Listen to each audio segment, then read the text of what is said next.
Bonjour à toutes et à tous, bienvenue sur votre chaîne d'information en régional, en images, en 8 minutes. L'essentiel de l'actualité du jour avec d'abord vos prévisions météo. Eh bien, le soleil devrait se maintenir après une journée mercredi où l'on a eu d'abord des nuages, puis du soleil. On aura seulement du soleil, quelques voiles nuageux parfois, mais rien de bien grave pour ce jeudi. Et les températures stables de saison, 25 degrés à Lille, à Dunkerque, 24 degrés à Saint-Omer, 23 degrés ailleurs sur le littoral. À la une de l'actualité d'abord, la lutte contre la pauvreté. Tout juste 10 mois après le lancement de la stratégie pauvreté du gouvernement, Olivier Noblecourt, délégué interministériel à la prévention et la lutte contre la pauvreté, et Julien Roux, conseiller territorial à la délégation pauvreté, étaient réunis avec 300 professionnels de la région ce mercredi à la préfecture de Lille pour évoquer les avancées en matière de lutte contre la pauvreté, quelles mesures ont déjà été mises en place, quelles solutions pour lutter contre la pauvreté, car on le sait, la région est comme souvent bien mal placée en la matière. Explication à propos d'une convention concernant le bassin minier, l'insertion et des bénéficiaires du RSA, un bilan avec Julien Roux au micro de Margot Sey. La spécificité, c'est souvent une pauvreté qui est ancrée de manière un peu plus générationnelle. Ça fait 2-3 générations parfois qu'on est au chômage ou qu'on connaît un certain nombre de difficultés sociales. Et donc, il y a une problématique particulière d'accompagnement vers l'emploi, encore une fois, parce qu'on pense que l'accès à l'emploi, c'est vraiment le meilleur outil de lutte contre la pauvreté. Et donc, il faut avoir une spécificité et une mobilisation toute particulière sur l'insertion, donc en utilisant par exemple des clauses sociales dans les marchés publics, en ayant un accompagnement plus personnalisé des bénéficiaires du RSA, de manière à ce qu'on puisse les ramener vers des entreprises d'insertion, vers l'emploi. Et ça, c'est vraiment une spécificité locale très marquée.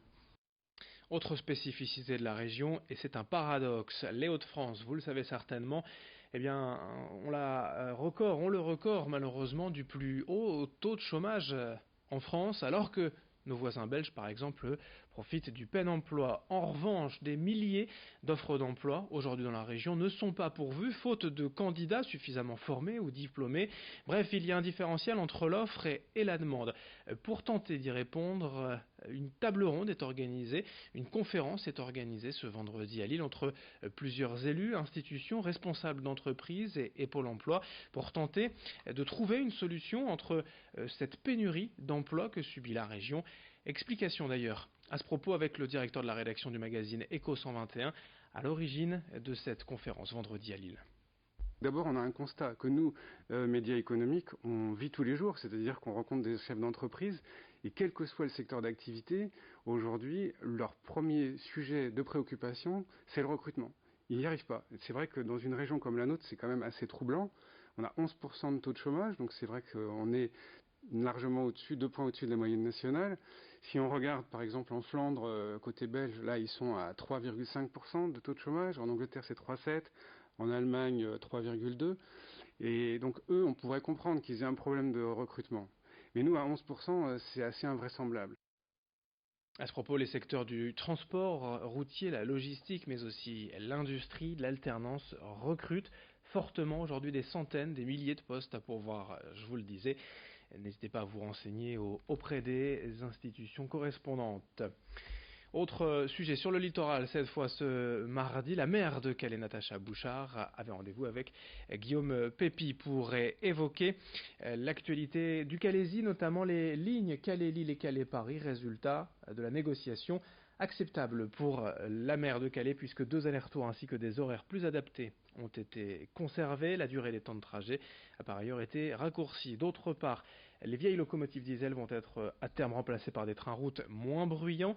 Et les passages lumineux remplaceront les dispositifs sonores actuels et plusieurs contournements vont être étudiés pour éviter les zones urbaines. Explication au micro de Corentin Escaillé. C'est une longue négociation qui a lieu maintenant sur les horaires depuis le mois d'avril dernier. On a gagné en fait 2 allers-retours et on a pu négocier des horaires plus adaptés sur les allers-retours donc Calais, Lille, Paris ou en direct, et on a aussi gagné en temps par rapport à ce qui était proposé à l'origine.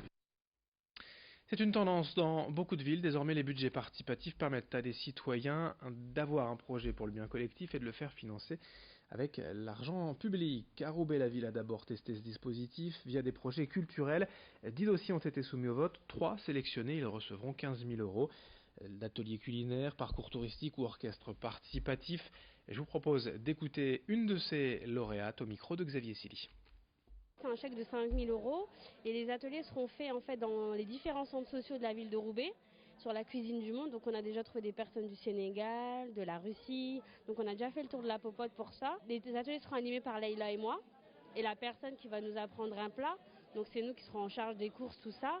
Et donc la préparation, elle sera faite par nous et après on dégustera ça tous ensemble. Ça va être des groupes sur invitation. Je pense qu'une dizaine de personnes par atelier, c'est super.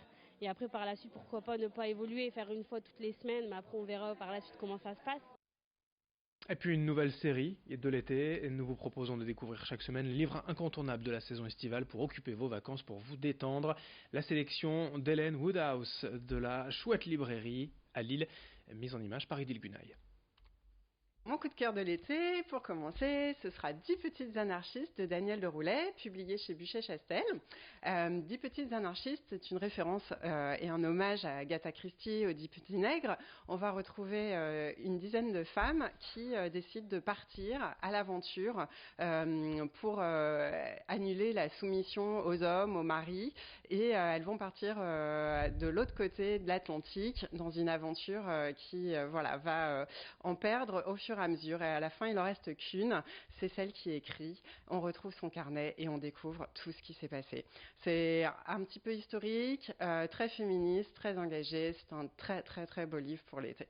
Je le conseille à toutes les personnes qui sont intéressées par un contexte historique, puisque ça se passe à la fin du 19e siècle. Et je le conseille aux gens qui ont envie d'un monde meilleur et d'un peu plus d'égalité.